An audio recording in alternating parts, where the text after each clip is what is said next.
agaasimaha waxda kastamyada ee wasaaradda maaliyadda iyo horumarinta dhaqaalaha Somaliland oo weheliyo taliyaha ilaalinta cashuuraha ee Somaliland ayaa maanta socdaal ku yimi xarunta gobolka Saaxil waxay kormeer ku sameeyeen kastamyada ku yaala dekedda magaalada Berbera isagoo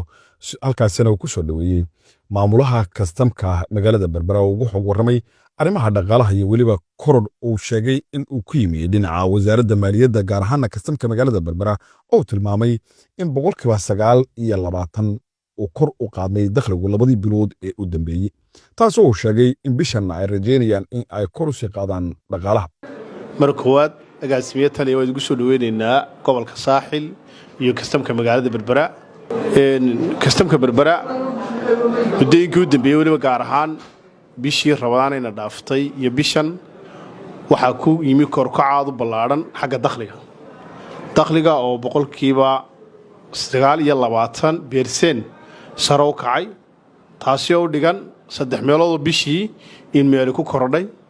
taasi oo isbedel badan ku yimi haday tahay alaabaha kala duwan ee raashinka bagaashka iyo dhammaan noocyada kala duwan ee shaqada ka socota kastamka ay ka mid yahay cashuuru bishan qudheeda sidoo kale isbedelku waa jira run ahaantiina intii dalka doorasho dib uga dhacday isbedel fara badan ee laga dareemayo guud ahaan kastamka iyo dhaqdhaqaaqa ganacsiga taasi oo ay sabab badan ay ka mid yihiin intii doorasho dhacday dhammaan dadku waxaad moodaa inay ka soo kordhiyeen investmentigii ama gashiga ay dalka gelinayeen nooc doorama ha noqdo marba marka dambeeyna uu iska soo daba dhacayo bagaashka iyo alaabaha iyadoo markii hore aad moodeen hakad ay geliyeen dhammaan alaabta iyo bagaashyada guud ahaan xaaladda amni iyo tashaqo guud ahaanteed waa fiicantay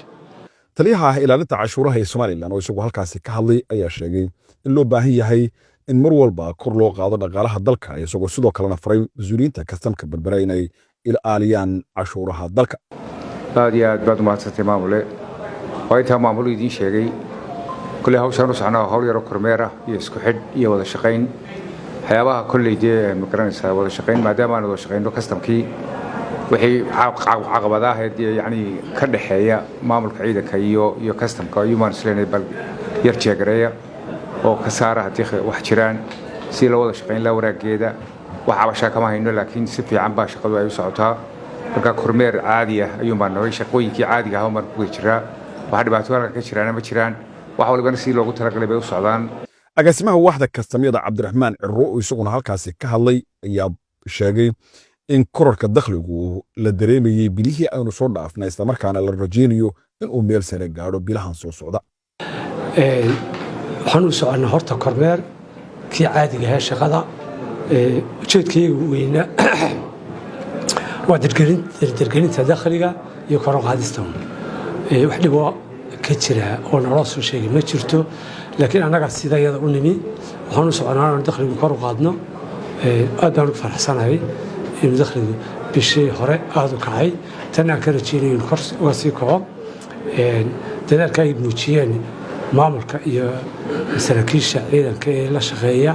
ee kastamka Berbera ayaan doonayaan si dardargelin xoojino oo aan uga mahad celinayaa juhdiga badan ay geliyeen iyo dadaalka ilaahayna saas leeg baan ugu mahad celinayaa inuu nagu asturo shaqada marka ujeedkaan u socon horta waa intaa wax dhibo kastamka iyo ciidanka midna ka jira ma jiro laakiin shaqadii caadiga ahayd ayaa dardargelinteeda ayuun baan u socon haddii ilaahay yidhaahdo gabagabadani waxa uu kulan la qaatay mas'uuliyiinta kastamyada magaalada Berbera Mukhtaar Cabdiraxmaan Maxamuud telefishinka qaranka Somaliland Berbera